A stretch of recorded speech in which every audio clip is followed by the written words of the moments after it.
how to deal with stress and burnout. Coming next, On Call with the Prairie Doc. Good evening, everyone, and welcome to On Call with the Prairie Doc. As you probably noticed, I am not Dr. Holm. I'm Dr. Debra Johnston. I practice family medicine at the Avera Medical Group in Brookings. Rick is traveling this week, but was kind enough to ask me to fill in for him during his absence. How many times do your conversations with friends and coworkers include a reference to stress? Most of the time, we deal with it and move on. But for a variety of reasons, occasionally stress stays with us and builds. If this continues, we may reach a level of stress that could be considered burnout, where we are pushed to a point that dramatically impacts our quality of life. Tonight, we will answer as many of your questions as we can about stress and burnout. Call in your questions at 1-888-376-6225 or send us an email. Tonight, I'm joined here in the studio by my partner, Dr. Jill Kruse of the Brookings Health System, and via Skype, we are really pleased to welcome Dr. Amit Sood of the Mayo Clinic. Amit, could you fill us in a little bit? Tell us how you came to be interested in this area of practice. Yeah, sure. Good evening. I came to the U.S. About 20 years ago in 1995 after having studied medicine for about 10 years overseas in India. So in my first year of medical school, actually, we had a chemical spill in my hometown that killed about 10,000 people. So by the time I came to U.S., having seen a lot of stress from malnutrition and infections and poverty, I thought I was going to come to Disneyland of the world. I thought everybody here will be very happy. I thought as a child here, you grow up in Disneyland, you play slots in Las Vegas when you grow up, and you retire in Florida playing bingo. I thought that is what is American life. I was seeing too many movies.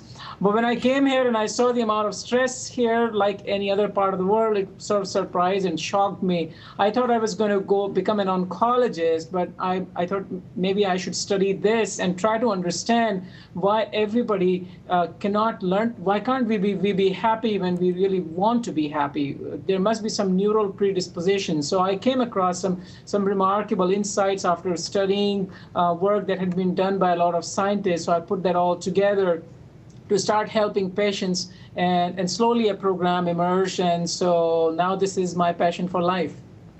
That is just fantastic. What an incredible gift to offer the world. And Jill, tell us a little bit about how you came to be involved in this. Well, like many doctors, there is rampant stress and burnout in our careers. And when I was in my first job, I was pregnant with my second child, on call every fourth night, running the ER, and I was mentally exhausted, physically exhausted, emotionally exhausted. And when I went on maternity leave, I said, I can't go back to work the way I left. I won't be practicing medicine anymore because I just didn't enjoy it. I didn't love it. I was angry and frustrated and tired, and I just wanted to feel better.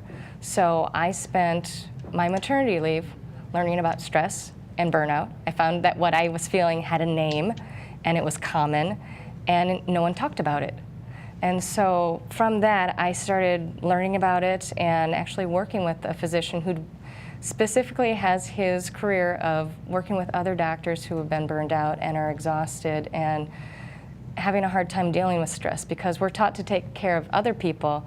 We're never taught how to take care of ourselves. So he gave me lots of resources and tools and ways to find the joy and love of medicine again and find out what I needed to do to be able to give back to my patients and be a better doctor. And out of that, I decided that, you know, I can't be the only one experiencing this. I can't be the only one who's been burned out or stressed and felt like I didn't have the tools or the resources to deal with it well. So I said, you know, can I introduce Dr. Dyke Drummond to other people at Avera? And out of that, we've had several conversations, several meetings, and we've created what's called the Avera Light program, which is a program for dealing with physician and nurse practitioner and PA stress and burnout, trying first to prevent it, and then if it's there, finding ways to treat it and make physicians be happy to be treating patients again. LIGHT's our acronym for what we hope the goals of the program are, which is live, improve, grow, heal, treat. So I've been working at spreading the light to all of Avera, and we've actually been getting some national attention for this, with other hospitals and health systems saying, oh my gosh, what are you guys doing? It's amazing. We need this. How can we do what you're doing? So we've been very excited to help spread the light and get doctors enjoying their practice again instead of suffering through, because when you're not there and present, you're not any good for your patient. It's so powerful, too, to have that. One of the things you had mentioned was recognizing that this had a name, that this was something that other people experienced. I think that one of the hardest things about stress is how isolated that people start feeling. What's your perspective on that, Dr. Sood? Yeah, stress is quite a bit related to spending too much time inside your head. So for example, if you have read a book, you read half a page, you say, what was I reading?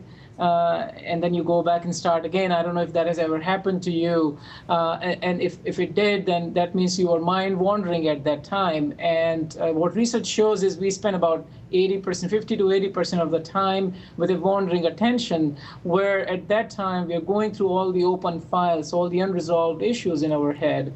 And so when we are inside of our head, then we are not connected with the world outside us. And actually, by the way, inside your head is not where parties happening. Parties happening outside your head.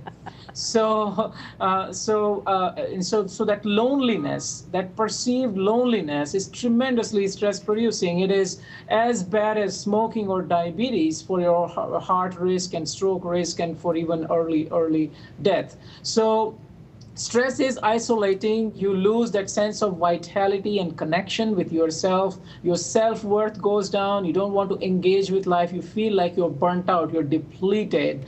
And so it sort of snowballs, because you feel alone, which leads to more stress. More stress leads to you're choosing to be more alone. And people get stuck there, unfortunately. But the good news is there's a way out. I think that one of the things that you mentioned is incredibly important to point out to people, and that's that stress and these emotional things take a very physical toll on our bodies. They increase the risk of medical illness, of heart attacks and strokes and premature death. And so often I hear people want to minimize what they're going through and the impact that has.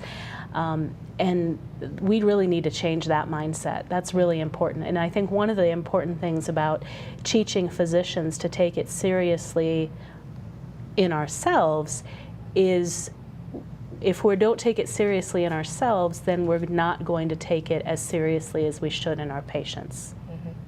Yeah. And one of the hallmarks of burnout is actually called compassion fatigue, where you just don't have any energy to care. And what a terrible thing to have a doctor that doesn't care. Yeah, a doctor that's too tired to care. Too tired to care, too tired to listen. Yeah. There are many benefits to having a pet in all stages of our lives. The Brookings Humane Society has a Senior for Seniors program to help the elderly battle stress and burnout. The goal of the Seniors to Seniors program is just to place wonderful animals with wonderful people. Senior animals can be harder to adopt out, not always, but sometimes, and they're just wonderful animals that are in need of a second chance. And sometimes, especially for older humans, it's nice to get an older animal. You can see how big they are. You don't have to wonder how big they're going to get or what their personality is going to be like once they get older. What you see is what you get. It's especially nice if you don't have the patience. I don't have the patience for potty training and chewing and kittens knocking pictures off the walls and just the high energy youth stage of puppies and kittens. They can still be wonderful companions. Like Winnie here would still love to go for a walk, but she doesn't have to be jogged 5 miles a day like one of my dogs. Just a really nice way to place wonderful animals that are usually already house trained, already worked through all those young issues with people who want a pet, a companion, someone to spend their day with. There's a lot of research on animals reducing stress, whether it's just because you have a reason to get up and go for a walk, or just the act of petting a dog or a cat can lower stress levels in your body. Having a companion, someone you can talk to, someone you can walk with, someone you can spend your day with, a reason to have a routine. When my grandfather had a dog, it was someone that got him out walking every day. And it made him get up and make sure the dog was fed and had water and went for his walk, and just keeping him active and on task and kind of alert. It really made a difference for Grandpa to have his dog, to just keep him moving and keep him active. My dad loves to walk his dog. I don't think my dad would walk nearly as much if he didn't have a dog keeping him out there. Cats too. Cats are wonderful companions. Just someone to sit on the couch with you, someone to pet, someone to spend time with. You can feel your stress dripping away when you're petting an animal. There's just something about a dog coming over and laying their head on your lap, or a cat just spending time with you. We actually go up on campus during finals week and provide stress relief to the students. We bring dogs and cats and go up there, and some students cry, some students are so happy. It's just, there's something magical about animals that makes you feel better. So basically, yeah, it's coming in and meeting them and picking out which animal is the right match for your lifestyle and your living situation, and then we have a very brief application process, and then we actually reduce the adoption fees for adult animals, and if a senior human adopts a senior animal, it's a free will donation. We really strive to place animals in those loving homes, and senior humans and senior animals can be a really great match.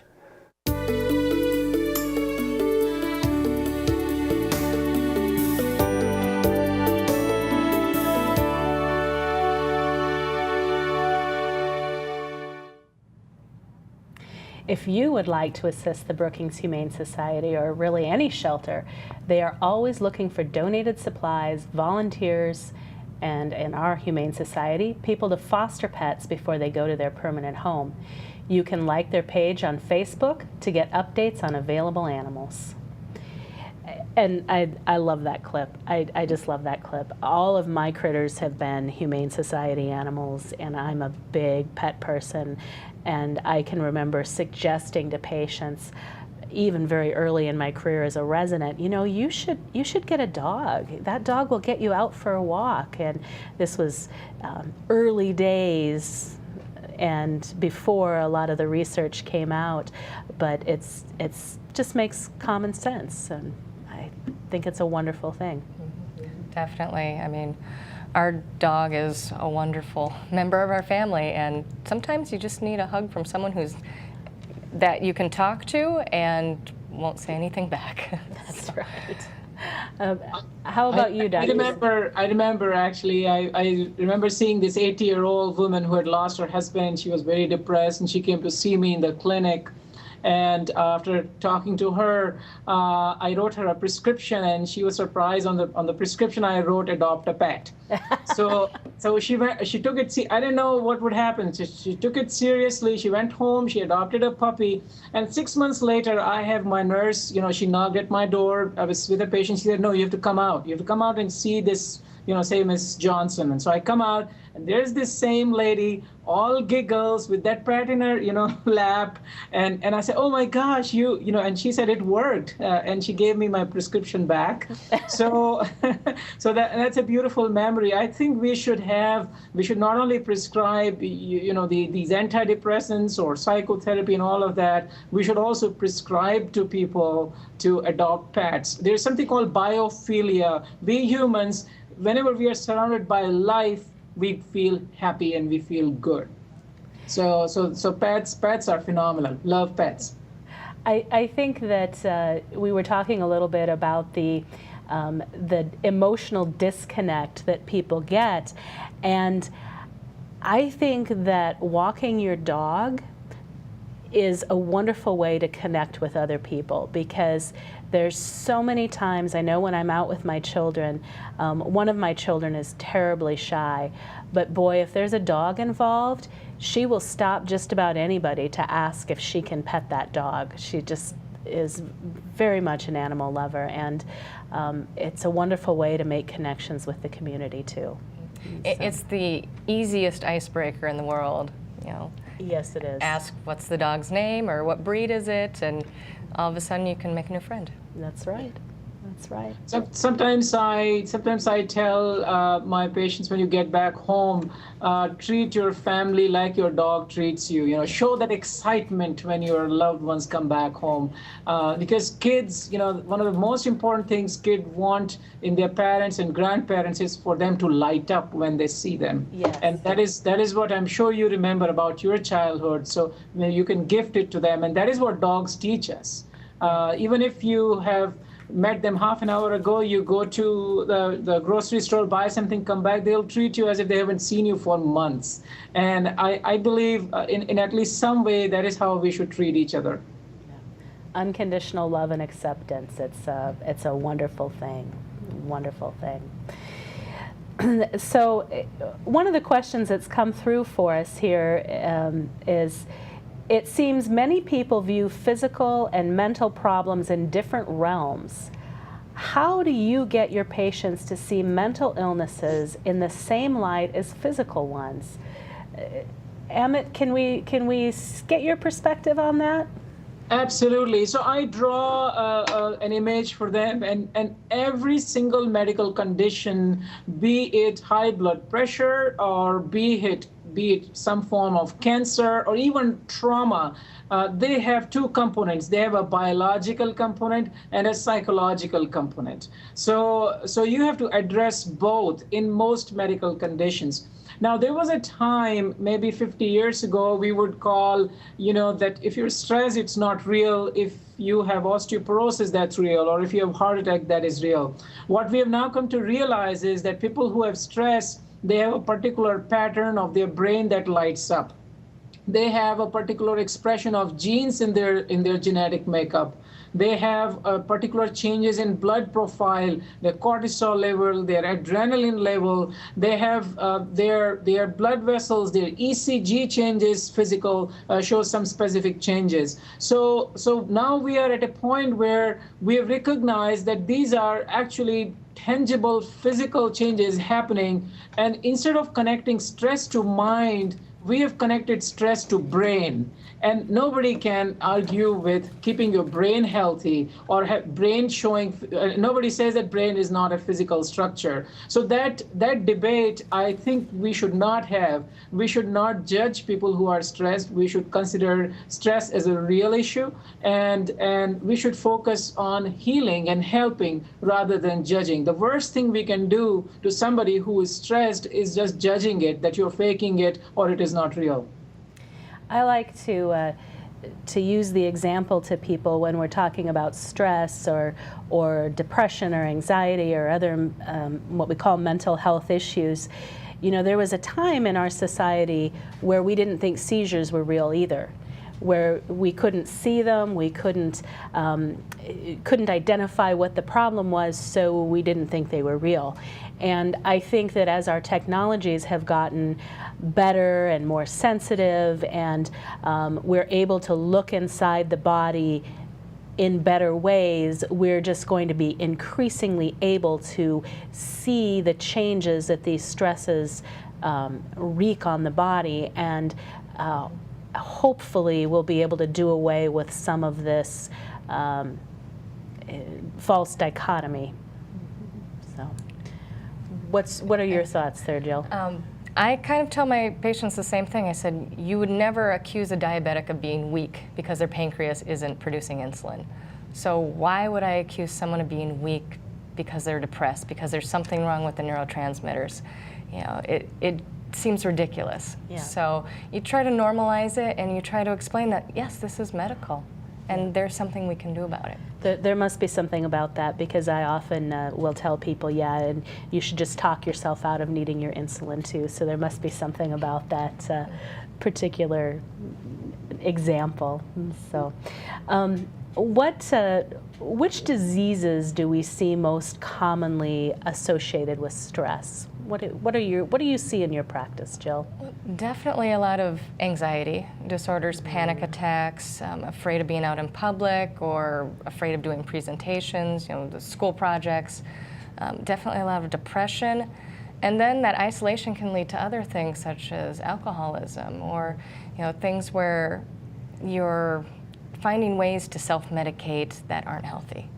Yeah, very much. I see a lot of self-medication. And Amit, what diseases do you see that you can directly relate back to your patient's stress? Sure. So some of the psychological things that Jill was mentioning, neurological conditions like, inability to focus, sleep issues. Sometimes people even have tingling paresthesias. Then cardiac conditions. People have palpitations when they have stress. Their blood pressure goes up. Their risk of heart attack goes up. Then a lot of GI symptoms like heartburn, GI upset, indigestion, sometimes constipation, sometimes diarrhea. General predisposition towards inflammation and hair loss. Though I think I'm more stressed because of losing hair, not because I'm not losing hair because of stress. So hair loss. Even increased risk of cancer in some situations can happen. So you pick index of any medical book, all the diagnoses there are predisposed to by chronic stress. One of the questions that came through was about the association with blood sugars and stress, particularly in diabetics. And that's definitely something that I've seen. I hear that over and over again with my patients. And I see it in their results that they bring in for me. I assume you see the same thing. Definitely, and it can be any stress of illness. Yep. If you have a fever, your blood sugars can go out of whack. So any stress on the body, mental or physical. Or physical, but definitely that mental stress will do it too. It's just a little harder to track than it is with the physical stress. So, some of the ways that we can look at dealing with that stress, volunteering and exercise can help reduce stress. And this can be especially important to those of us like Dr. Sood and Dr. Kruse and myself who have jobs that put us under significant stress and maybe don't let us get a lot of exercise in our day-to-day routine. Our shifts are not atypical. Most places I've ever been, the critical care shifts are 12-hour shifts or 24-hour on-call, believe it or not. When I was a fellow, we took over the ICU on Monday morning and we were on call until the following Monday. So we did 7 straight days from 5 in the morning until probably 7 at night, and then we would sleep for a while and try to get home and get some sleep and then be back at it the next day. It was actually pretty crazy. Being in the intensive care unit or being in the EICU where I'm monitoring hospitals all over a 6-state region is like drinking out of a fire hose. I mean, this can be quiet sometimes, but that's not the usual situation. The usual situation is it just comes at you from the time you walk through the door until the time you leave. So you have to have some way to decompress. So during work, actually, you have to, take a deep breath and sort of step out of the unit periodically when you can, just to sit down and grab something to eat or take a walk a little bit. Because 12 hours, drinking out of a fire hose, patient after patient after patient, you gotta take a break. If you don't take a break, actually, you get to the point where you're not really useful to anybody. Plus, you lose fun in your life. So I've always thought you have to have outlets, and not just sort of little passive outlets, but things you're really passionate about, that you really care about, that you look forward to. I think that's really the key. So for example, when I'm in the ICU, I'm working hard, but if it's a sunny day and I know my bike's in the hallway, and when I finish my shift and I look out the window and it's not raining, I'm thinking about that as well. I mean, it helps me get through the day. So you have to do things. I ride a bike a lot, actually. 3 years ago, rode 630 miles from Sioux Falls over to South Bend, Indiana to help raise money for this organization. And that was a 630 miles in 6 days deal. And then last year, a friend of mine and I did another fundraiser. We rode 5 of the biggest climbs in Colorado. that part of it's adventure. And now I'll be climbing on this bike again and trying to raise additional money to help finish building this hospital in Ecuador. And this one might be a little crazy. This one we're going to ride from the Mexican border to the Canadian border along the Continental Divide. And we'll cross the Continental Divide 34 times between the time we leave Mexico and hopefully make it to the north. The point is that it's got to be something you really love and you like training for, you like doing. Why are my wife and I involved with this organization in Ecuador? Why do we ride bikes?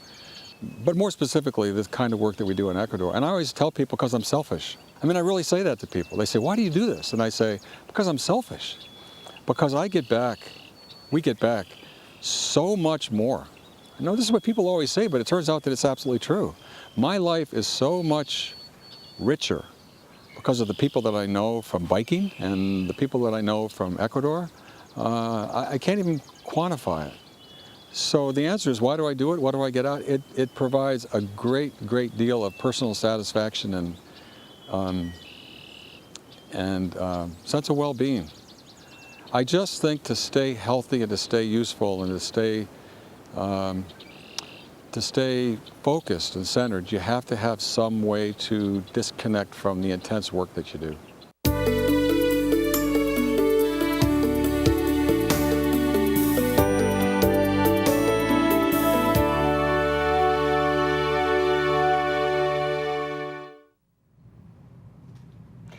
So we talked a little earlier about volunteering and that social connection, that human connection, but we haven't talked much about exercise and how important that is in managing stress. Well, definitely exercising is a wonderful way, one, to get out of your head, because you just get into the rhythm of what you're doing with the exercise and focusing on what you're doing. And that can be wonderfully freeing. Like Dr. Sood was saying, get out of your brain. Get out of your brain and focus on your body and get moving, and that can help so much. Now, you're not going to exercise your way out of depression, but it definitely will help boost your mood and boost those natural endorphins and those natural feel-good chemicals. Yeah. So, they talk about a runner's high. They're not joking. It really does give you that sense of feeling great. Although I've never personally run long or fast enough to experience it myself, I'm told it's a wonderful thing when it happens. So maybe we can find someone after the marathon or 5K and ask them. And ask them if they did. I always like to tell people that you exercise and burn off all those stress hormones, and that seems to resonate with people. But, one of the reasons, Dr. Sood, that I was so excited to have you join us is because you had such a wonderful set of other stress management perspectives that you presented at the conference that Dr. Kruse and I were at, and I think this would be a wonderful tie-in to some of these things if you could share that with us again. Sure. So you have 2 hours. Yeah. So basically, Debra and Jill, what I realized after years of studying was that our brain was designed for survival and safety. Our brain was not designed for peace and happiness. And so our brain prioritizes that. We spend a lot of time mind wandering. We inflate the bad and discount the good. For example, if you got promoted, how long does the joy of promotion last? You would say maybe 2 hours. But if you were passed over for promotion, how long does the sorrow or frustration last? It's a much longer time, perhaps a lifetime. So that is how our brain is designed. So we have to find ways to overcome our neural predispositions, because the reality is, even if your Dow Jones Industrial Average went to 50,000 tomorrow and everybody had a lot of money, even then the stress is not going to go away. We will still be somewhat miserable. So we have to work with these imperfections in the brain. So what I do is I help people develop a more intentional attention. For example, when people wake up in the morning, instead of starting with what should I do, what should I dread, I really suggest that you wake up thinking about 5 people in your life you're grateful for, rather than thinking about what should I do, what should I dread. During the day, mindfully walk around for 5 minutes, just noticing the beautiful world around you. And when you get back home at 6 o'clock in the evening, instead of getting busy immediately improving your family, meet them as if they are your long lost friend, that as if you have not seen them for a long time. And a 3-minute rule that we have is do not try to improve anybody for the first 3 minutes when you reach home. So these are a few practices that we call joyful attention. The other group of practices are kind attention, where when you see people, random people, we have this instinct of, sizing up people or judging them very quickly, and that is not very adaptive. So what we invite people to do is that when you see people, because everybody is really struggling, you recognize that, and your instinct then is to wish people silently well, or send a silent good wish of some kind. And as you were saying, when you're helping others, when you're wishing others well, you feel good about yourself. And then there are some core practices to align your thinking with higher order principles. And we have 5 practices: gratitude, compassion, acceptance, meaning, and forgiveness. And we have days divided for them. So Mondays are our days of gratitude, Tuesdays of compassion, Wednesdays of acceptance, Thursdays of higher meaning, and Fridays of forgiveness. Recognize that we only ask you to forgive on Friday. You don't have to forgive the entire week in our program. That's good, because that's awfully hard for a lot of people. That's a higher order accomplishment, I think. So, one of the things that I hear sometimes that I'd be really interested to hear your 2 perspectives on, the statement, stress is just stress. It's how you deal with it that matters. What do you think about that? Do you think that stress can be healthy and stress can be hurtful?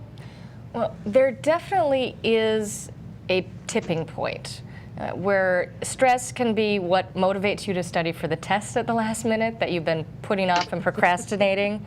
But if you pull an all-nighter and then you're too exhausted to do on the test the next morning, there is that point of diminishing returns. So stress can be a powerful motivator, right alongside with fear. And stress can also be exhausting. So it's good in short, small bursts, but it's kind of like running your motorcycle flat out in first gear. It's not designed to do that. You're going to burn up your motor. So you need to shift every once in a while and change gears and find ways to deal with things. So to be on the same level with stress all the time, constantly dealing with it at high levels is not good. Emma, what do you think the difference between stress and fear is? Well, first of all, if I may just say, stress is load capacity imbalance. So whenever the load is high and capacity is low, you feel more stress. So either you can enhance capacity or decrease the load. Like today I saw a patient who lost her wife and her 2 daughters in a car accident. I mean, how can I say stress is stress? This person is going through tremendous adversity in life. And actually, unfortunately, we see a lot of those patients at Mayo and pretty much at many medical centers. So life's challenges are real. So coming back to this question, stress versus fear. Stress is So anxiety is when you're just feeling anxious and nervous without any good tangible reason many times. Stress is when you have a reason, when you're struggling with what is. When you are struggling with what is, what was, or what might be. And that is what is stress. Fear is when you are worrying about an adverse outcome in the future. So stress can be about the past or present. Fear is about future, of how things might happen, and you're fearful or concerned about a certain outcome that is undesirable. So stress can be that of past, present, or future. Fear is always of the future. I don't love it, but I think your example of the woman who has lost these people who are so important in her life is so important, because we see that. We see people who have just endured these unimaginable tragedies, and we need to have more compassion. And I think in our society, we are so ready to tell people, well, it's been a month, aren't you over that yet? And no, you're not. And you're not going to be over that. You're not going to be over that next month or the month after or next year. You just need to find a way to make something in your life worthwhile and meaningful again. And that's a really hard thing, a really hard thing. So. When we are on the road to burnout, we may think we don't have time to eat properly and grab whatever is quick. Unfortunately, that is the opposite of what we should be doing. Stress and burnout brings a busy schedule and a tired you. With a busy schedule and sometimes exhaustion, proper or adequate nutrition is not first on the list of things to worry about. Focus on nutrition. When you are busy, you don't always think about nutrition, but rather think more about eating food to keep the hunger away. This can be detrimental to your waistline and also to your health. Missing basic or key nutrients can add stress to your already stressed body. Don't forget your fruits and vegetables, along with lean proteins and whole grains. Eat regularly. Eating at least 3 times daily will allow your body to maintain a stable metabolism and will keep you going. A somewhat typical eating schedule will also help to keep too many added calories at bay. Finally, plan. Planning and pre-preparation can save you time with a busy schedule. Plan meals ahead and make them easy to prepare. This will save you time and allow you and your family to still have a balanced diet amid a busy lifestyle.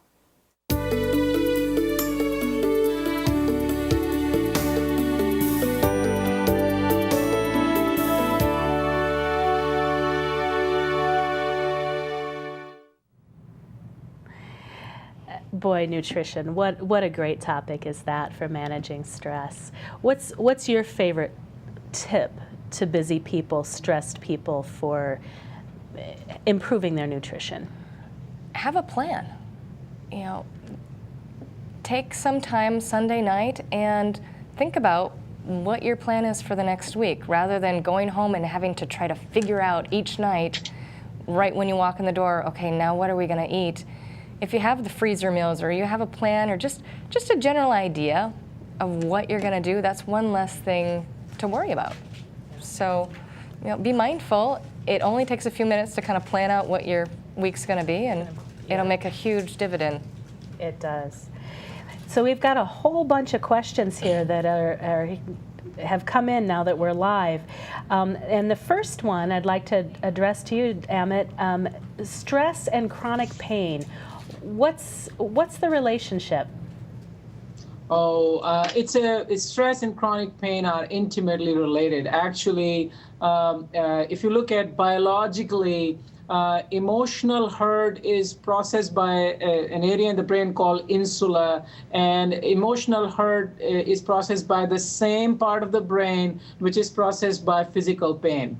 So emotional and physical hurts, brain sees as the same. Emotional hurts worsen physical pain, and physical pain worsens emotional pain. So there, in another study, what we have found is that the pain complex in the brain gets activated when people are feeling excessively stressed. So there is an intimate relationship between emotional and physical pain, and brain treats both of them very, very similarly. Absolutely. We see that every day in our practices. The more stressed somebody is, the more sensitive they are going to be to pain, the more they're going to experience it. We have a question from a 67-year-old woman.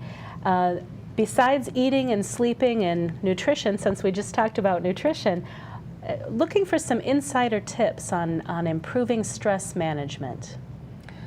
I'd say trying to figure out what is causing the stress. Is it a lack of control? And if there is, what do you have control over? You may not have control over, I don't have any control what time my kids get up, but I do have some control over whether I have their clothes picked out for the morning rush, and whether there's already gas in the car. So what things do I have control? And sometimes it takes some creative brainstorming to see what you can do, because a lot of times you feel stuck. And you may not be, but it may take some out-of-the-box thinking to come up with a creative solution. And Dr. Sood, you have an organization actually that is trying to help bring practical everyday tips to people about managing stress and improving their overall emotional well-being. Am I interpreting that correctly?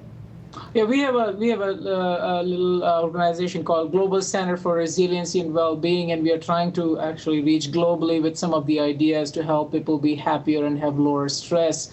And we're opening centers in multiple parts of the U.S. To be able to take some of these approaches. To answer your caller's question, there are a whole host of techniques, skill sets that you can use in addition to diet, exercise, nutrition, and sleep. And the core part is, the ways to be happier and have lower stress. There are 3 words: connection, caring, and creativity. So the more you connect with people around you, your loved ones, your friends, your neighbors, your colleagues, the more you have compassion and caring for others and yourself, and the more creative activities you do, music, artwork, etc., sewing, the lower the stress you will have. Creative ways of lowering load in your life, simplifying your life, delegating things, time management, all of those help with lowering your stress. Good optimal self-care helps with lowering stress. Being grateful for what is right, being compassionate for what is wrong, accepting that some things are not controllable, and finding meaning through adversity. All of those help with stress. And of course, having a lower threshold towards forgiveness. A lot of people find faith-based practices, spiritual practices as stress relieving.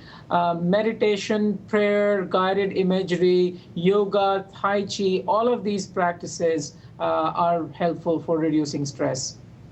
One of the callers called in and asked about medications for assisting in dealing with stress. They have a very stressful job and don't think that they have any other options for employment. What's your take on medications for stress? Well, I would say I prefer them to be short-term. I'm not a big fan of using anything that's a sedative.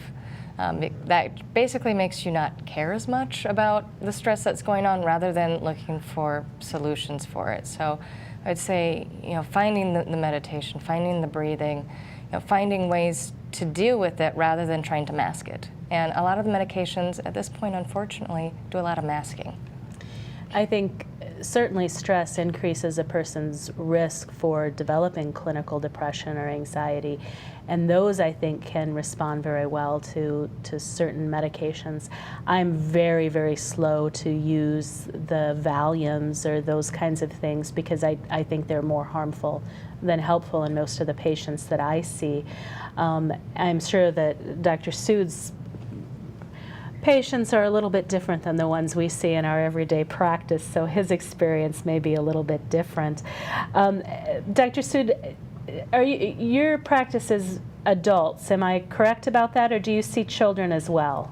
My personal practice is adults, and I see similar. We see patients who come from all over the world here, but we also see a lot of local patients. And Mayo Clinic has in Rochester 30,000 employees, so they need help too. I mean, they have old moms and old dads, and they worry about kids, and so you'll be surprised about the similarity between our practices actually. Are you aware of research about the differences in the manifestations of stress between children and adults? Well, I don't help children a lot. I am aware that children depend a lot on the external environment. In terms of children need kind attention from adults to feel good, while adults tend to have more an internal disposition. They have more their own traits that manifest as stress, and children tend to internalize. Their learning goes down, their focus goes down, they start becoming colicky and all that. There's also differences between men and women in terms of how we manifest stress. Men classically tend to fight and flight. Women tend to tend and befriend. We have a question here about weight and how stress relates to weight management. What's your perspective, Dr. Kruse? Well, I would say part of it could be how you're dealing with the stress. If you're stress eating or not eating healthy, eating the junk food definitely can add. Personally, when I'm stressed, I tend to lose weight because I just stop eating and I lose my appetite, and my mother gets worried when I'm wasting away, and she's like, "What's going on?" So I think it can go either way, and it all depends on if you're eating to deal with it or if you're not eating to deal with it. So I definitely think that stress and emotional circumstances have a big role to play in weight. And when I counsel patients about weight management, patients that are very stressed are going to have a much harder time in doing that. We have a question about when you should go and talk to your doctor and how to talk to your doctor about your stress. Amit, what do you see? What are your thoughts? And this really dovetails with when to start medication. So, we all have stress. If you were to an average stress level in America from over a scale of 1 to 10, 1 being minimal, 10 being high, is about 5.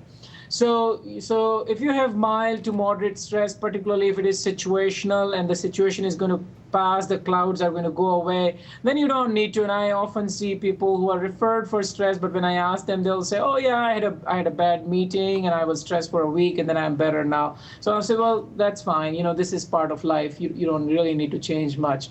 But when stress starts affecting your functional status in terms of if you get upset if your car got totaled, I mean, that is fair to get stressed. But if you get upset because there's some spilled milk on the dining table, then there is some imbalance happening. If you're yelling at kids, if you're becoming unkind to your spouse, if you are not able to focus and remember, if you're having sleepless nights, if you're losing, obviously if you're getting towards depression, if you're having panic attacks, if you're losing interest in life, and certainly worse like suicidal ideations and things of that nature. So anytime excessive stress is impacting your functionality, that is definitely a threshold at which you should seek help.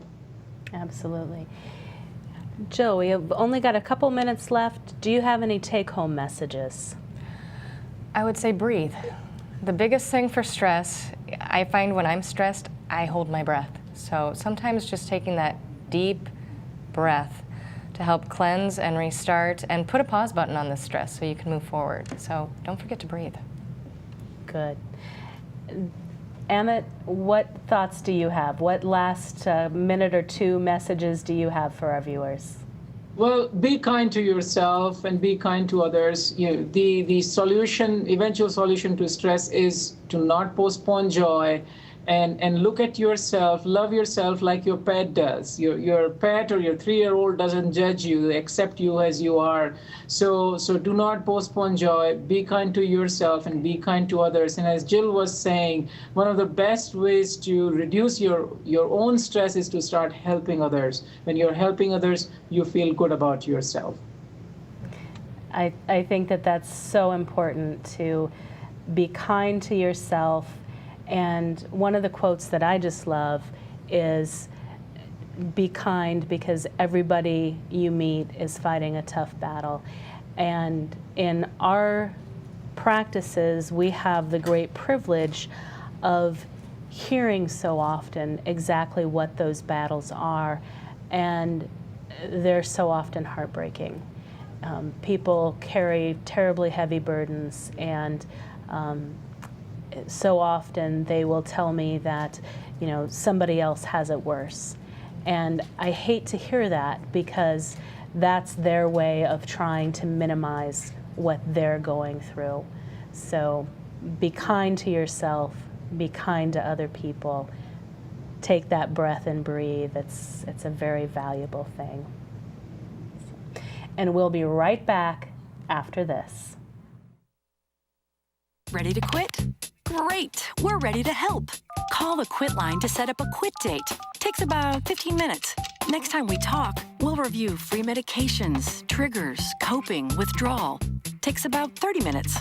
Check in for 2 more support calls and we'll go over challenges, how to handle slips.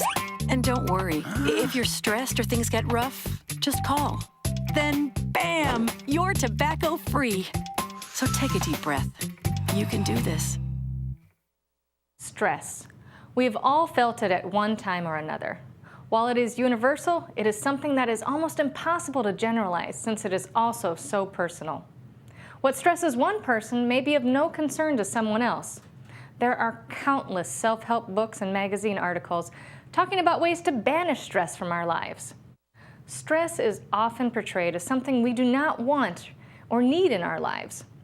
Often people see stress as a sign that they have failed at something or that they are too weak to handle a situation.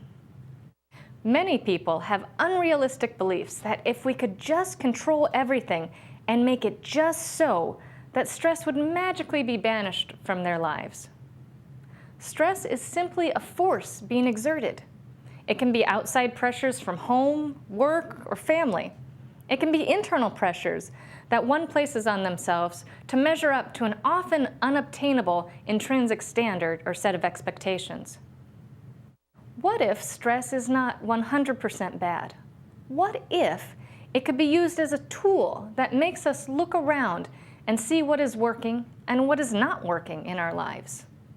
Let stress be a call to action to help force us to make hard decisions and prioritize our life. When we stop running from the stress and turn and face it, we can then study it, and we may be able to learn from it. After all, a diamond is just a piece of coal that withstood an immense amount of stress incredibly well. Sometimes we just need a little pressure to give us the courage to change into something even better than we could have ever imagined.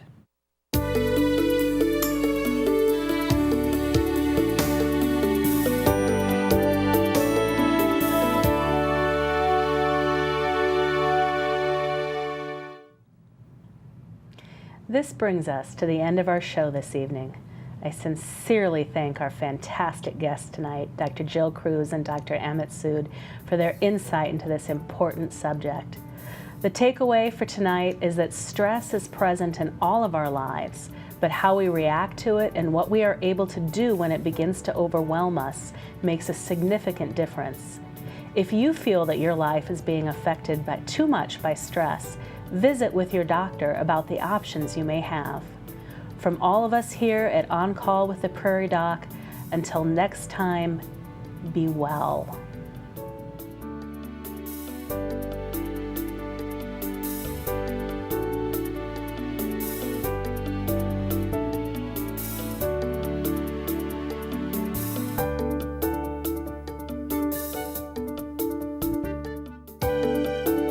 Bones and joints and muscles and how they work together and what can be done when they stop working or are injured. We examine orthopedics next time on Call with the Prairie Doc.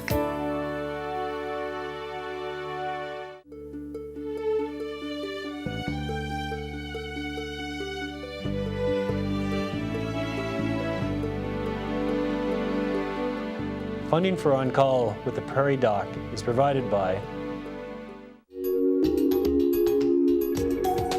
Avera is a proud sponsor of On Call on South Dakota Public Broadcasting. Larson Manufacturing is proud to support On Call television as it continues to open doors for important medical information. And by the South Dakota Foundation for Medical Care, the Medicare Quality Improvement Organization for South Dakota. Additional funding is provided by the Aberdeen Asthma and Allergy, Brookings Health System, Dakota Allergy and Asthma, Dakota Care, Dakota Dermatology, the Orthopedic Institute, Physicians Care Sanford Clinic Community Service Community, and Swiftel Communications. Closed captioning On Call with the Prairie Doc is provided by the generous support of Avera, Brookings Health System, and Fischbach Financial Corporation.